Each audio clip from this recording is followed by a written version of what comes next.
दोस्तों आज भारत और जिम्बाब्वे के बीच टी20 सीरीज का सबसे रोमांचक तीसरा मुकाबला खेला गया और यह मुकाबला ऐसा था कि करोड़ों क्रिकेट प्रेमी अंतिम गेंद तक चले इस घमासान को देखकर दांतों तले उंगलियां दबाने पर मजबूर हो गए।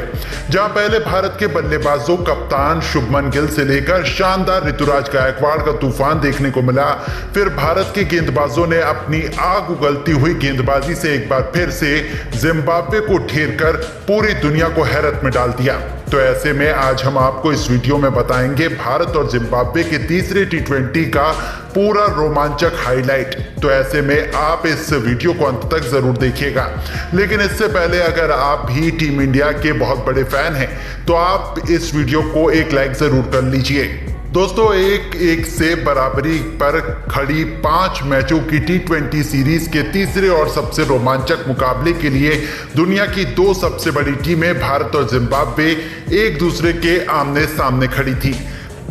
हरारे स्पोर्ट्स क्लब में इस करो या मरो के कांटे के घमासान में एक नया इतिहास लिखा जाना था और जब भारतीय टीम के नए नवेले कप्तान शुभमन गिल मैदान में टॉस के लिए उतरे तब एक बार फिर सिक्का उनके पक्ष में रहा और उन्होंने टॉस जीतकर पिछले मैच की तरह ही इस बार भी बल्लेबाजी कर जिम्बाब्वे की धज्जियां उड़ाने का ऐलान कर दिया। भारतीय टीम की तरफ से इस बार पिछले मैच के शतक वीर अभिषेक शर्मा नहीं बल्कि एक नई ओपनिंग जोड़ी खुद कप्तान शुभमन गिल के साथ विस्फोटक यशस्वी जायसवाल को मैदान में उतारा गया, जिनके कंधों पर टीम इंडिया को शानदार शुरुआत दिलाने की बड़ी जिम्मेदारी आन पड़ी थी और आते ही उन्होंने दिखा दिया कि वो भी कोई कच्चे खिलाड़ी नहीं है। और फिर इन दोनों ने अपने विस्फोटक बल्लेबाजी से ऐसा तहलका मचाया कि पहले 6 ओवर के भीतर ही जिम्बाब्वे की खटिया खड़ी कर दी। पहले ओवर में ही यशस्वी जायसवाल ने ब्रायन बेनेट की बेदर्दी से कुटाई करते हुए 2 चौके और एक तूफानी छक्का जड़कर अपना खाता खोला और जिम्बाब्वे को अपने तेवर दिखाए। तो वहीं दूसरी तरफ अपनी फॉर्म की तलाश कर रहे भारतीय कप्तान गिल ने भी दूसरे ओवर में दावा बोल दिया। नगारबा का स्वागत चौके से करने के बाद जाते जाते 5वीं गेंद पर तूफानी छक्का और अंतिम गेंद को चौके में तब्दील कर उन्होंने जिम्बाब्वे के खेमे में हाहाकार मचा दिया था। अब तो केवल गेंदबाजों की तबाही ही हमें देखने को मिल रही थी। दोनों तरफ से इन दोनों ने इतनी बेरहमी से बल्लेबाजी करी कि चौकों छक्कों की छड़ी लगाते हुए 4 ओवर में ही टीम इंडिया को 49 रनों तक पहुंचा दिया। तो 5वें ओवर की पहली ही गेंद पर यशस्वी जायसवाल ने सिंगल लेकर गिल के साथ 50 रनों की मैच विनिंग साझेदारी को अंजाम दिया, वो भी 5 ओवर खत्म होने से पहले ही। अभी से ही टीम इंडिया का बोलबाला सिर चढ़कर इस मैच में बोल रहा था। 6 ओवर के पावर प्ले में ही उन दोनों ने टीम इंडिया को 55 रनों तक पहुंचा दिया था।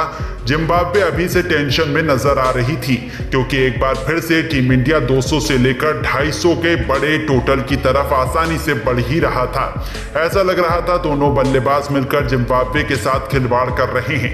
8 ओवर में टीम इंडिया शासक रन बना चुका था। हालांकि तभी टीम इंडिया के लिए सब कुछ सही चल रहा था, तभी खुद जिम्बाब्वे के कप्तान सिकंदर राजा ने 90 ओवर की पहली ही गेंद पर यशस्वी जायसवाल का शिकार कर टीम इंडिया को पहला झटका दे दिया और अपनी टीम की मैच में वापसी करवाई, जहां यशस्वी 26 गेंद पर 4 चौकों और 2 छक्कों की बदौलत 36 रन बनाकर पवेलियन लौट गए। उनके आउट होने के बाद अब मैदान पर आए थे पिछले मैच के हीरो अभिषेक शर्मा, जिन्होंने आते ही चौके से अपना खाता खोलकर अपने तेवर तो दिखाए थे, लेकिन सिकंदर राजा के आगे ये खिलाड़ी आज अपना जलवा नहीं दिखा पाया। सिकंदर ने अभिषेक शर्मा का शिकार कर टीम इंडिया को मुश्किल में फंसा दिया था, जहां अभिषेक 9 गेंद पर केवल 10 रन बनाकर पवेलियन लौट गए। अब 2 विकेट गिरने के बाद मैदान पर ऋतुराज गायकवाड़ कप्तान शुभमन गिल के साथ निभाने के लिए आए थे साझेदारी और 14वें ओवर में पहले गिल ने मधवेरे की गेंद पर छक्का बटोरा तो चौथी ही गेंद पर ऋतुराज गायकवाड़ ने भी गेंद को स्टेडियम के दूसरे स्टैंड में डिपार्चर कर दिया और टीम इंडिया को 100 रनों के पार पहुंचा दिया था। 13 ओवर में भारतीय टीम ने 108 रन बना दिए थे। अब यहां से टीम इंडिया कम से कम भारत को 200 रनों तक पहुंचाना चाहती थी और ये मंशा दोनों ही खिलाड़ियों की थी। यही उनका मोटिव भी था। अगले ओवर में ही गिल ने एक और चौका जड़कर केवल 36 गेंद में अपना अर्धशतक पूरा किया और आखिरकार अपने फॉर्म में वापसी का ऐलान भी कर दिया। बस फिर क्या था। इसके बाद तो दूसरी तरफ से गायकवाड़ ने भी अपने गियर में बदलाव करते हुए आक्रामक रुख अपना लिया था। 16 ओवर में जहां टीम इंडिया केवल 130 रन बना पाई थी, तो 17वें ओवर में शुभमन गिल और गायकवाड़ ने ऐसा काउंटर अटैक किया कि इस ओवर में सिकंदर राजा की कुटाई करते हुए 2 तूफानी छक्के और एक चौके की बदौलत 17 ओवर में ही टीम इंडिया को 148 रनों तक पहुंचा दिया। इस हमले से अब जिम्बाब्वे पूरी तरीके से चरमरा गया था और उन्हें समझ नहीं आ रहा था कि कैसे इन दोनों बल्लेबाजों को रोका जाए।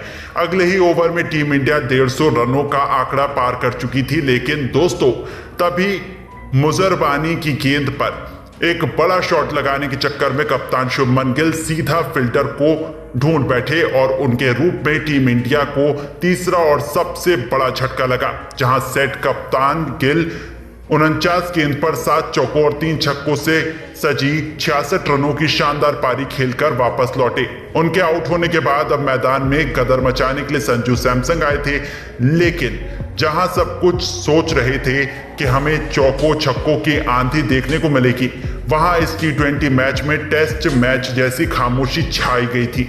दोनों बल्लेबाजों को रन बनाना आसान नहीं हो रहा था। हालांकि एक तरफ से ऋतुराज का बल्ला बोल नहीं रहा बल्कि दहाड़ रहा था। 19वें ओवर में उसकी 5वीं गेंद को गायकवाड़ ने एक बार फिलहाल के ऊपर से बाउंड्री के बाहर छक्के के लिए डिपॉजिट किया, तो अंतिम गेंद पर जाते जाते मैदान को चीरते हुए इस खिलाड़ी ने एक और चौका जड़ दिया था।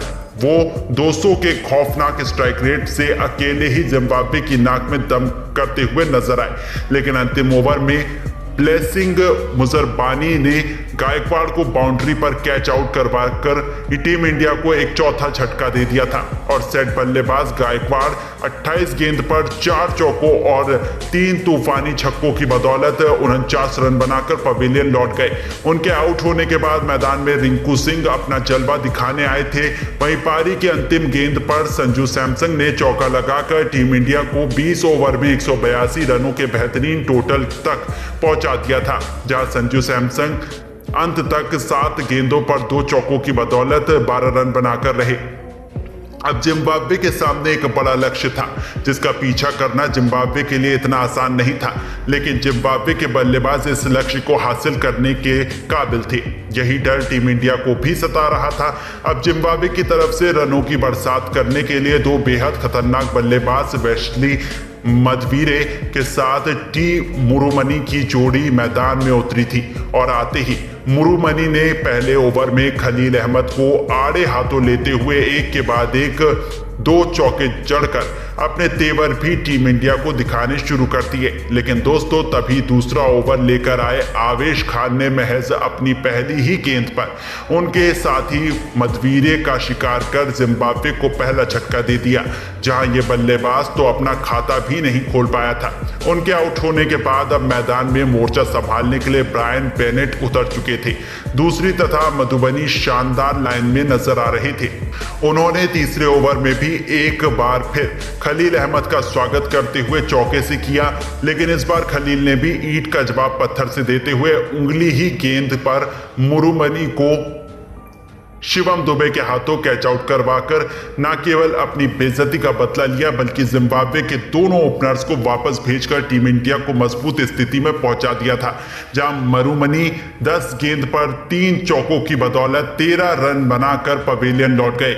उनके आउट होने के बाद अब मैदान पर डियोन मायर्स को भेजा गया था, लेकिन दोस्तों गरीबी में आटा कीला भारत की आग उगलती हुई गेंदबाजी के सामने तो जिम्बाब्वे की पारी ताश के पत्तों की तरह लड़खड़ाती हुई नजर आई। जी हां, चौथा ओवर लेकर आए आवेश खान की पहली ही गेंद पर ब्रायन बेनेट ने गोली की तरह शॉट लगाया, लेकिन तभी उनके और बाउंड्री के बीच में रवि बिश्नोई आ गए, जिसमें शानदार कैच के चलते टीम इंडिया को तीसरी सफलता मिल चुकी थी।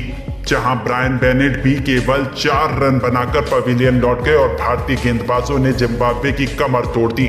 अब मैदान में जरूर सिकंदर राजा आए थे, उन्होंने आते ही चौके से अपना खाता भी खोल लिया था, लेकिन 4 ओवर में 30 रन बनाने वाली जिम्बाब्वे ने अपने 3 बल्लेबाज गंवा दिए थे, जो उनके लिए सबसे बड़ी टेंशन की बात थी। यहां से तो अब जिम्बाब्वे का ये मैच जीतना काफी मुश्किल हो चला था।